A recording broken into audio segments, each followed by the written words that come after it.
Hi USHL fans, Josh Starr here, and welcome to another edition of the U Show. Got another jam-packed episode for you here this week on the show. We'll get you the players of the week and the top plays as we always do. We'll chat with the commissioner of the USHL, Glenn Hefferan, and we'll get you all up to date on the playoff race, looking back at last week's action and looking ahead to some of this week's action with some big series on the schedule in both conferences. We'll start the show right now, though, with the players of the week in the USHL. The USHL forward of the week is Riker Lee from the Madison Capitals.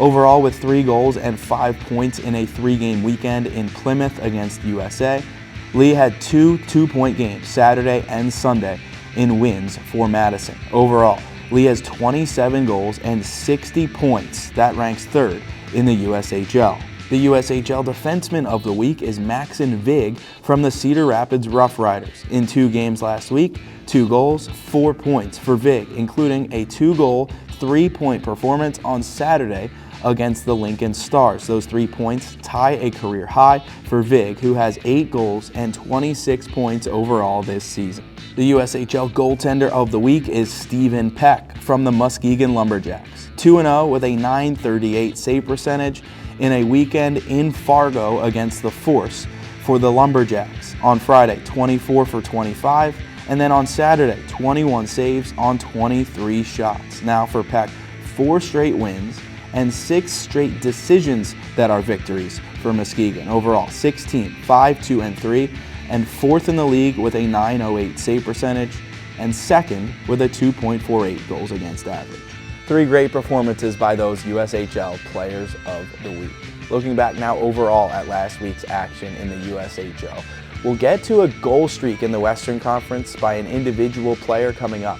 But first, we're going to talk about the 4 teams that punched their ticket to the Clark Cup playoffs this past weekend. We'll start things off with the Western Conference's Waterloo Blackhawks. The Blackhawks clinched a playoff spot with a 5-1 win on Friday against the Chicago Steel. Right now, 62 points for the Blackhawks and 3rd in the Western Conference. Also clinching a playoff spot last week, the Madison Capitals, with 2 wins over USA, now have 70 points, 2nd in the Eastern Conference.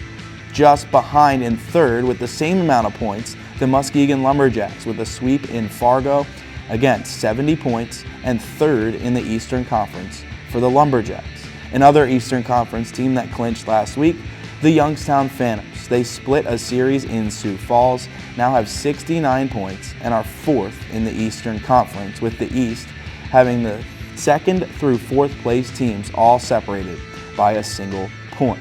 Also in the USHL last weekend, Omaha's Caden Lee, scoring again, now has 4 straight games with a goal for the Lancers. As always, a lot to recap from last week's action in the USHL. Moving on to our guest on the show this week, it is the commissioner of the USHL, Glenn Hefferan. Here's a conversation with the commissioner. USHL President and Commissioner Glenn Hefferan, and Glenn are here at the Minnesota Hockey Expo. The USHL has had another tremendous start to the year. What's the state of the league as we stand here today? Well, the league is in tremendous shape. A lot of great competition, a lot of tight races for playoffs as we're coming down into the final games of the regular season. So playoffs are shaping up to be incredible. Really excited about that. And the race is on. I mean, it's a really good jam between 2nd and 5th. Like, you can't ask for more parity. The parity in the league has been incredible. You look at the level of competition on the ice, the stands are full, there's a lot of excitement around the league. The NHL draft is in the not too distant future. But as we look into the future for the next, say, what do you expect the USHL to look like 2-3 years down the road with various factors in play, be it expansion, be it the relationship with the NHL? Well, I think the USHL over the next couple of years, you'll see their expansion is definitely on the horizon. We have 11 markets right now that are in play, and we're really excited about them, and with terrific ownership groups that we are working with, and some interest from NHL teams, so that's positive. Our relationship with the National Hockey League has never been stronger. We're about to put a new agreement together. I think the NHL recognizes how strong the league has contributed. I think we estimated there's about 21,000 games played of USHL alum in the NHL right now over the last 10 seasons. Obviously, our draft has been phenomenal. More drafted players out of the USHL than any other league in the world. That's quite an accomplishment, and that's credit to the great owners, coaches, and GMs that we have in the league, and the great players, of course. You touch on expansion. Dig into that a little bit. What does that look like from your perspective? What do you need to iron out to figure out where you might be going next? Well, I mean, obviously there's a lot of opportunities for expansion that are in our current footprint, but there's also opportunities, just outside the footprint and well outside the footprint, and we're looking at all of it to see how it will blend and make our league better and certainly help the hockey ecosystem in the United States. And I think some of our most important partners like USA Hockey, like the National Hockey League, they want to see us grow and create more opportunities for players. More opportunities will lead into more draft picks for the National Hockey League and more players that will advance onto the NCAA scene. So when you come to the table to the NHL, what are they saying? What are you saying when both parties are interested in what's best for American hockey, which is ultimately the growth of the USHL? Well, everything we focus in on, I believe the NHL understands our business dynamics and the business needs that we are faced with in our given market. But I think the overall focus is how do we improve the business side that can impact the hockey side? How do we develop players better? And when you think about all that we've accomplished, we're not part of a collective bargaining agreement. We haven't had decades of funding like other leagues have had. We are now in that stage, and we're moving into that direction, and that's terrific. I think it only gets better for us in terms of the players we're outputting for college hockey and for the National Hockey League. Those conversations are what we have with the NHL about how to make. I was talking to an assistant general manager of an NHL team yesterday, and it is a lot of focus wanting us to shift our focus into off-ice development and making sure we're doing everything as best practices there. We've been working on a lot of that. We started this season off by bringing our strength and conditioning coaches to one location to go through some best practices with some of the best people in the industry coming from University of Michigan, the Detroit Red Wings. Like, these are things that are making an impact on our players today, right now. We are producing not only great hockey players, but great athletes. And that's what it's going to take to play at the next level. And it's on display every day, every night. You see it last night, the first day of the Minnesota State Hockey Tournament, and who is it? Carter Mazur makes his NHL debut at the Detroit Red Wings. Yep. Jacqueline Celebrini scores his 20th goal for the San Jose Sharks. So this league continues to develop, and a core piece of that is what comes out of this state here in Minnesota. So looking specifically at the state of Minnesota, how does it impact the USHL? Minnesota, the state of hockey, has a big impact on the USHL. About 20% of the league is comprised of players from Minnesota. Minnesota is one of the largest affiliates of USA Hockey, so they have a lot of players. So it's not too hard to make that leap. But Minnesota's model on how players develop is a perfected model. It's community-based. It focuses in on all of the youth levels right up to high school. Some of our players that are playing from Minnesota do a split season. They come back, play their high school season, and then come back to us, and that works in a great symbiotic relationship. So, and we want to continue to build on that relationship. We want players to find their development path at a pace that's comfortable for them. Look, we lost a great goaltender out of our league in the middle of the season. Goes on because BU needed a goalie. We helped him pack his bags. That's a great accomplishment. So when players advance out of our league, it's not because we're pushing them out. They are being pulled out, and they go at the right time for them, and that's what makes it so special. And so back to the Minnesota model, this is all community-based. It's not a lot of focus on AAA and rankings and none of that stuff. It is all about development. And that is a credit to Minnesota Amateur Hockey Association and how they've been developing players for years. Their high performance program is second to none. There isn't anybody. I just learned this today, they have over 4,500 Minnesota hockey players that are involved in their high performance program that all lead up into the national festival teams. Minnesota's perfected it, and that's why we're here at the Expo. That's why we enjoy the relationship we have, with many of the high school programs and certainly with Minnesota hockey. Thanks to Glenn Hefferan for his time on this week's U Show. Now it's time for the USHL Top Plays of the Week. Get the puck and he'll gently finesse left. Schultz, score!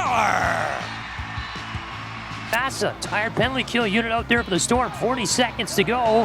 And the penalty. Vogt with a hard hit on the far boards on Young. Cedar Rapids doing the puck. At the line, Massa. Here's the drive. They score. I think that was 5-hole. It came off the stick of Daniel Ostapovich. Moorhead Spuds, some members of the AA state champions with the trophy. They'll be here for the ceremonial puck drop tonight.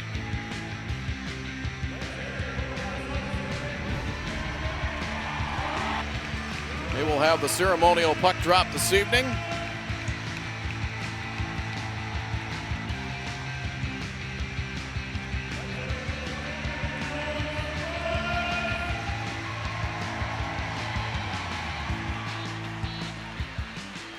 Saints down a goal. They're 3 for 4 on the penalty kill. Have yet to have a power play in this game. Cornforth whacked that, but he carries the puck into the zone. High slot, drags to the right, all the way to the bottom of the circle. A shot, save, rebound. They jab away in front. It's loose. Turn to the net. The shot. They score. Colin Frank picks up the rebound.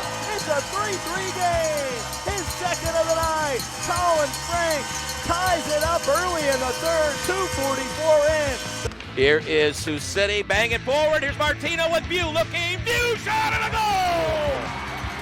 Martino beautifully played up the right side and then slides it right over Dallas. View will track down his 8th goal of the season.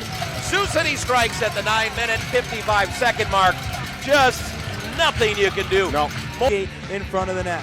Back to center, 2-on-1 for the Bucks. Kernan left side, he'll fire, he scores. Beach Bernard under the glove, and it's a 3-1 Buccaneers lead with 1:33 left in the first. That was Fargo. Putting the brakes on is Mason West. West in his first game with the Force. Great power play coming. Ron to the Badgers, lancing a shot, and in for a goal! Wet 5-hole! We'll see if the Steel can up the ante here. A couple of good shifts to start as Tomko has a 2-on-1, just like that. He scores up high. Will Tomko ties it at 2. Ostapovich. Far side goal line. Stick handles toward the net. Vogt engaged him. Stick-on-stick contact. Ostapovich dealt it far side. Massa one-timer. High slot. Fanned on it. Nelson near circle. Puck loose. They score. A bouncing puck. The Storm could not get a hold of in front of their net. It went to that far circle. It is a goal for Ostapovich. Able to pick it back up. He'll outlet to Giuliani in game number 100 for the Fighting Saints tonight. Ruohonen, far wing, deep into the slot, has Giuliani the shot. He scores! Just Giuliani, just 28 seconds in, and the Saints score first for the 12th straight game.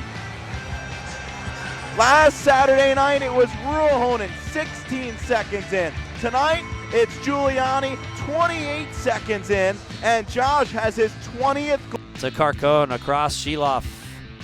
Whisks it to his right. It's Zellers who tiptoes now top of the right circle. He'll shoot and score a rip.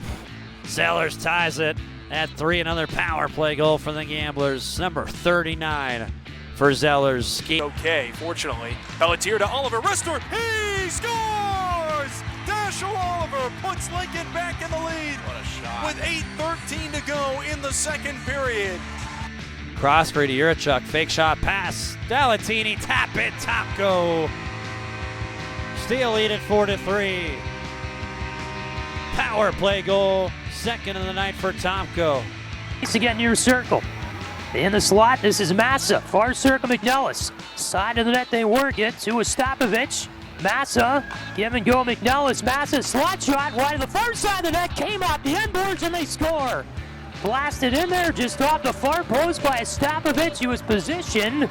To the Dubuque end with 7.5 to play. The Saints tip it free, and it's out at center ice, right wing, into the offensive end. Cornforth held up and tries to move down low. He has Frank out in front. One-timer, they score! Morello! The Saints answer right away! Kernan holds on, just over 6 to play in the first. Kernan rips, he scores. There it is. As we mentioned, the second leading power play goal scorer in the USHL. That's his 14th power play goal of the year, 26th overall, and this game is tied with 6:07 to go in the first. It's 1-1. Return to the ice. We go back to 5-on-5. Here's Pelletier staving off the defense. He charges north. Pelletier zooming to the front of the net. He scores! Alex Pelletier! What an effort! And he makes it 3-2 Stars. Gave it up to Hawkins in front. Stop attempting to save by Cloutier. Hawkins has it back. Now Morik shoots. Saved again by Cloutier. Hawk score on the rebound. Morik followed up his first chance and batted it in. And the Blackhawks to the lead on a goal by the captain, Reed Morik, at 16:29 of the second period. Offensive zone draw. They can't win it, but Niedermeyer picks off. Right wing, the shot. He scores! Josh Niedermeyer with a laser, and the Saints have some juice back in the building. It's 3-2 Des Moines, 12:49 left in the second period, and Niedermeyer has goal number 6 on the season. Yeah. Pinning Stefanik against the wall. Lawrence comes away with it, fires, and he scores! Knocked down in front, David Deputy was taking the attention of the netminder, allowing Tynan Lawrence to work his way in from the corner and pick the top corner by the ear of the netminder. Wing corner. Got a minute left in the period. Sioux City trying to find some more offense. We roll it over. Here's Martino on the right side. Comes across. Nice! A shot and a goal! Sioux City strikes right back. Beautiful pass to Landon Nyes. Nyes finds the back of the net, his 7th goal of the season. Sioux City retakes the lead. Sheets up top, Lonergan. Lonergan lets it go. He scores! May have been deflected by Caden Lee. And the underwear come pouring onto the ice. And it is Caden Lee. That's goals in 4 straight contests. Caden Lee with the power play marker, deflecting a blast from Brian Lonergan. And that's exactly what you need going into the second period. Blue line clears, back across the way, Galenic down low, Stefanik, he scores! Jay Stefanik on the doorstep. An Auto Owners Insurance power play goal for the Lumberjacks, and they lead it 4-1. Down, over left side, fire shot and a goal! Giacomo Martino from Gundy and View. That's a good way to start right after killing off that power play, is to come down low. And you saw just the patience of Gunderson, delivers that baby over to Giacomo, who's ready to go. Look at tap over and got him on the blocker side. Barr loses the draw to Vig, lets one go. Barnes a shot, score! Charlie Vig, we're tied! Play, works left point for Bracco. Out in front, and a shot. They score! Gonna be Murtagh. He ripped it in. Stewart wins the draw. It comes to Christ. Now up the wall for Sanderson. He gets his way down to the corner. Out for Christ. Now Stewart, the shot, he scores! Some pretty passing by the Lumberjacks. And they say, puck don't lie. Caden Lee, Griffin Brown trying to extricate the zone. Holden Carter will relieve him of the puck. Cross ice, Lonergan. Lonergan lets one go. Shank shot, turnaround, score! Caden Lee! Trying to go the other way is Jeffress. He's got 3 shorties. Hands it off. Now Bernice. Backside shot and a goal! That is a beautiful short-handed goal for Sioux City. That is Trey Jeffress's 4th shorty of the season, set up brilliantly by Bernice. Half wall.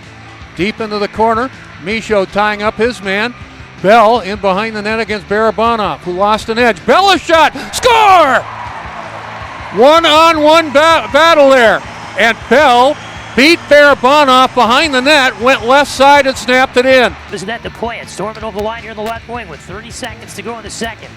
Springer hands off our corner. Rhoda shot, he scores! Nolan Rowe fired back from the goal line. Far side of the Storm offensive end. It snuck through layouts. Power play goal. Tri-City finds the board. To center Finn Brink. The pass intercepted by McKinney. Brings it back and over the line. McKinney, a pass to himself. Jammed it, score! I've seen him do that before. Cole McKinney makes it a 3-2 game. What a nice play. Kwasnicka trying to work out in front. They score! Believe it's going to be Schock or Gallant. Going to be Gallant based on the smile. Schock was there as well. With big points on the line in every game right now, these players across the USHL keep showing up and putting their skill on display. Let's take a look at the standings now, as there are 7 teams who have clinched a spot in the playoffs, and there are 5 spots still up for grabs in this year's Clark Cup playoffs. Checking in on the USHL standings. 4 of the 6 spots are locked up in the Clark Cup playoffs in the Eastern Conference, and a series to watch this coming week, the Dubuque Fighting Saints playing the Madison Capitals twice, each team with a 3-3, and it's separated in between. But on Thursday, it's Dubuque at Madison. On Saturday, it's Madison at Dubuque, the first and second place teams in the Eastern Conference, battling for positioning in the playoff race. In the Western Conference, 3 of the 6 spots are locked up, and the Sioux Falls Stampede and Lincoln Stars also playing this weekend, the top 2 teams in the Western Conference, a 2-game series in Lincoln on Friday and Saturday. Also in the West, the Sioux City Musketeers' magic number to clinch a playoff spot down to 2, as most likely the next team in to the Clark Cup playoff. With just about 10 games remaining for most teams in the league, and some less than that, there's a lot to still be decided in the standings coming up in the near future. There's still 5 spots up for grabs in the playoffs, and the seeding is still to be determined up and down the board. That does it for this week's U Show. Thanks so much for tuning in. My name is Josh Starr, and we'll see you on the show next week.